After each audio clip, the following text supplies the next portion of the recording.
Hello, good afternoon.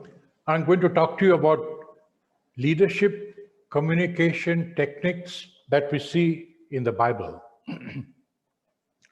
I'll give you a summary of what I'm going to talk to you about. First of all, we want to communicate the big picture because, we want to inspire people. And then I'm going to talk to you about Socratic communication, which is about asking questions, and then about convincing communication using metaphors, and then incarnational communication, which is a very important and a very convincing way, another very convincing way of communication. I'll talk to you about allegorical communication and parabolic communication, and how the Bible communicates also through festivals and rituals. Now let's look at the communicating the big picture. If you're talking to a new recruit in your company, for example, if it's a shipping company, you don't want to start off by saying, see, you have to work 8 hours a day. You should work very hard. You must be honest in your work, and you shouldn't take leave. And you don't talk about those things first. You talk about the big picture. Here's a quote: if you want to build a ship, don't summon people to buy wood, prepare tools, distribute jobs, and organize the work. Teach people the yearning for the wide, boundless ocean.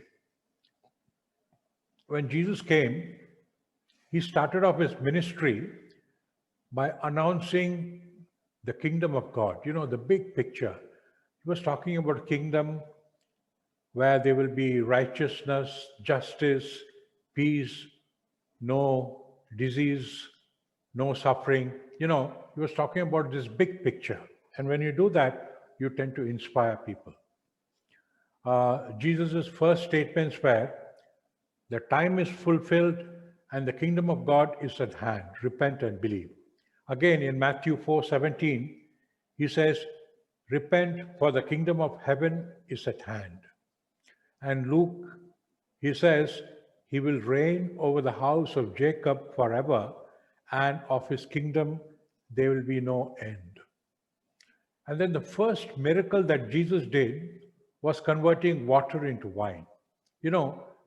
He wanted to celebrate a marriage which was a picture of the great marriage of the bride of Christ. So now here, Jesus started off by painting a big picture and by celebrating, rather than, telling people, don't sin. If you sin too much, then you're likely to go to hell and stuff like that. He painted this big picture. And so that is a lesson for us about how to communicate the gospel to others, and also how to talk to employees when they join our organization. Here's a vision statement by Christian Aid. Make poverty history.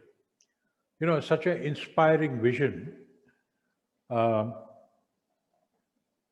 And then we go on to another method of communication, that is communicating by questions.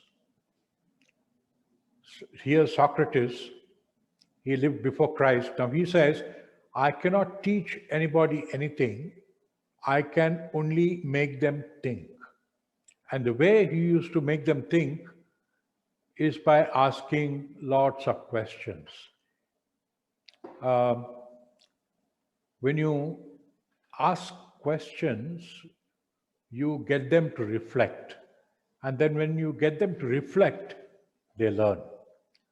To be precise, Jesus asked 307 questions of his audience. And he was asked 183 questions, of which 180 he counter-questioned them. He converted them into counter-questions. And he answered only 3 questions. So asking questions was central to Jesus' life and teachings because questions cause reflection and reflection produce learning. Here's a book. It's called Leading with Questions. Good questions lead to reflection. One does not learn by reading. One does not learn by hearing. One learns by reflection. Reflection comes by being questioned. Answers change lives. One of the other reasons why questions are important is because when you answer these questions, the answer in itself will change you. Jesus asked Peter, "Who do you think I am?" And Peter says, "You are the Christ of God." But in saying that, Peter himself was affected deeply. This is why the Bible makes a big deal about if you confess with your mouth. It is very important to confess with your mouth, because in confessing, it's not only the other person who is affected, but you yourself are affected. Bad questions disempower for obvious reasons. Why questions as a way of communication? Shad Halliday, CEO of DuPont, he says, when someone engages me with questions, it wakes me up. Isabel, another leader, he says, I inverted the process. When people ask me questions, I counter question them and ask them, what do you think I should be doing? And she says it helped her a great deal. People are unaware of their own wisdom till they get asked questions. Now we move on to another form of communication. I call that the metaphorical communication. Classics, great books often are great because they have a lot of metaphors in them. Shakespeare, for example, he was a master of metaphors. Here is some clippings of his metaphors.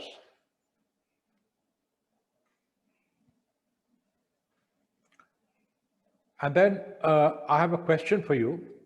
Compare the communication of Ahithophel and Hushai the Archite. When Absalom asked them what he should do when David had run away, he asked both Ahithophel and he asked Hushai. Ahithophel obviously was extremely wise and he gave an answer, and Hushai also gave an answer, but Absalom was impressed by Hushai's advice. And you know why? Because Hushai used a lot of metaphors. This is what Ahithophel said. It was just straightforward. I would choose 12,000 people and set out tonight in pursuit of David, and so on and so forth. He did not use very many metaphors. So Absalom said, let's call Hushai and let's ask him. And he says, give us your opinion. And Hushai uses a lot of metaphors. Fierce as a wild bear robbed of a cubs. Slaughter among the troops. Heart of a lion will melt with fear. And then, as numerous as the sand on the seashore, you yourself leading them into the battle, will fall upon him as dew settles on the ground. We'll bring ropes to that city. We will drag it down to the valley. Not so much as a pebble will be left. So in using all these metaphors, and I'm sure God gave him this wisdom, he actually subverts the good advice that Ahithophel had given. So you can see how using metaphors is extremely convincing. And of course, Bible itself is a great book of metaphors. If you read Isaiah 1, these are the list of the metaphors that you find. sons in revolt against a father, infirm and bruised body, a shelter in a vineyard, watchman's hut in a cucumber field. It's a very interesting metaphor. You can look it up later, Google it, and you'll find some answers. A besieged city. You're like Sodom and Gomorrah, blood-stained religious hypocrites. So there are all these metaphors just in one chapter. The Valley of Dry Bones is a great chapter full of metaphors. God used these metaphors because he wanted to convince us about the veracity of the book. There was a study done by an Indian pathologist in Canada. She used metaphors, analogies, and similes as aids to teaching pathology to medical students. And she found that using metaphors greatly increased the way students were able to learn. And then we go on to another form of communication, and that is incarnational communication, role play, and wordless communication. I've just clubbed these three categories into one. They're all slightly different, but I've just put them all together. The word became flesh.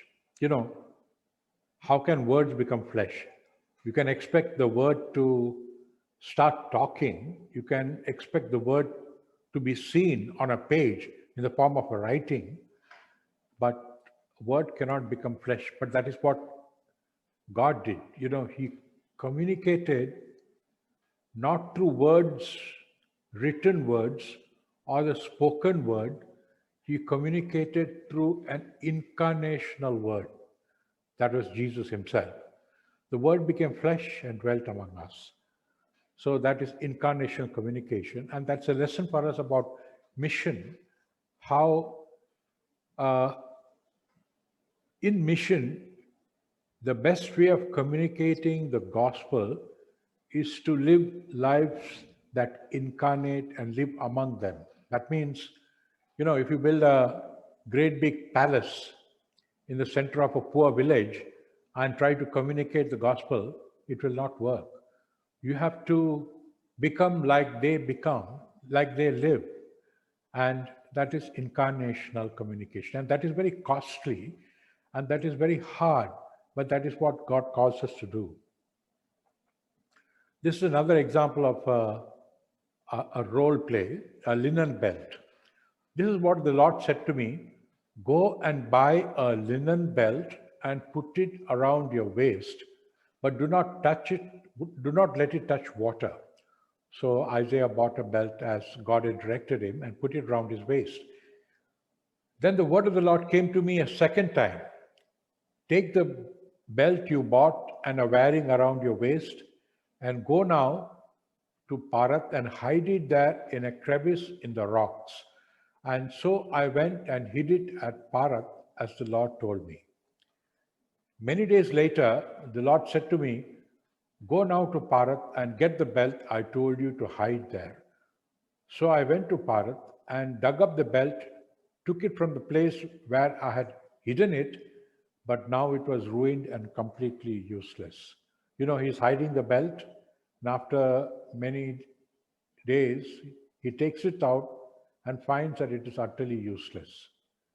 So this is what the Lord is trying to say. In the same way, I will ruin the pride of Judah and the great pride of Jerusalem. These wicked people who refuse to listen to my words, who follow the stubbornness of their hearts and go after other gods to serve and worship them, will be like this belt, utterly useless. If you don't cling to the waist of the living God, and if you go your own way, then you will become utterly useless. Now, how powerfully this message was communicated to his people. And then there's another form of incarnational communication. This is the story of Gomer and Hosea. Uh, Hosea was asked to marry a prostitute who was pretty, and her name was Gomer. So Hosea must have gone to her and said, "Can you please stop this prostitution? We can get married and we can live a new life." And so they got married. But Gomer continued with her promiscuous ways and continued to flirt and sleep with other men. And she left him and continued to make money using her, you know, promiscuous methods. And there was a point where she became very old, utterly useless, lost her charm, lost her wealth, lost her health, and she was now actually of no value because she had no reputation to talk about. And she was then sold as a slave. And Gomer was redeemed by Hosea. Hosea paid the price to a slave owner and redeemed her. And this is the story of what God is telling us. You are utterly useless, but I still love you unconditionally. You may be hopeless, you may be sinful, but I forgive you and I will redeem you and take you back to myself. Such a powerful way of communication. And then God created the universe, human beings, families. All of this is also another way of communicating. You know, it is an allegorical way of communicating. He created father and mother because he wanted us to understand what real love is. How would we ever know what love is if we didn't have a father or a mother? He wanted to communicate his intimate longing for us, so he created marriage and sex. He wanted to give us gifts, and so he gave us different kinds of fruits and vegetables. He wanted to show us something of his beauty, and so he created colors, trees, flowers, music, and dance. And he wanted to talk to us about his manifold wisdom, so he created the great cosmos, the atoms and the sparks.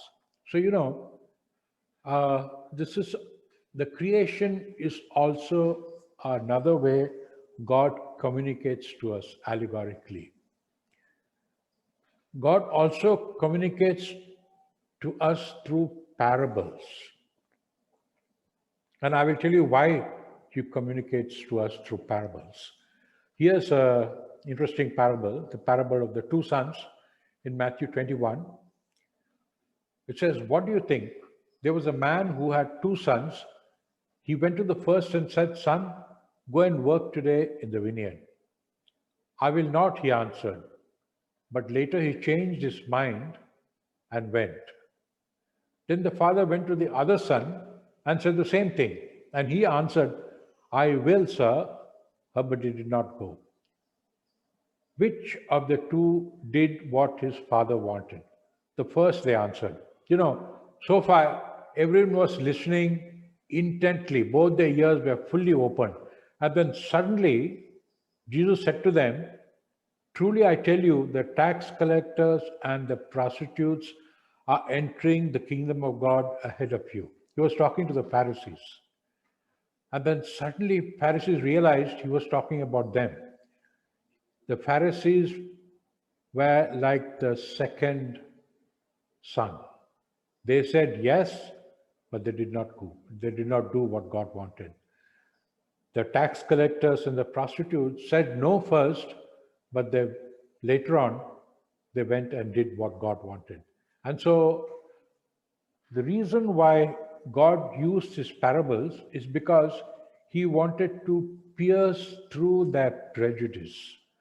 So God uses parables, and similarly, music and arts and stories have the capacity to pierce prejudice and go right into the heart of the audience.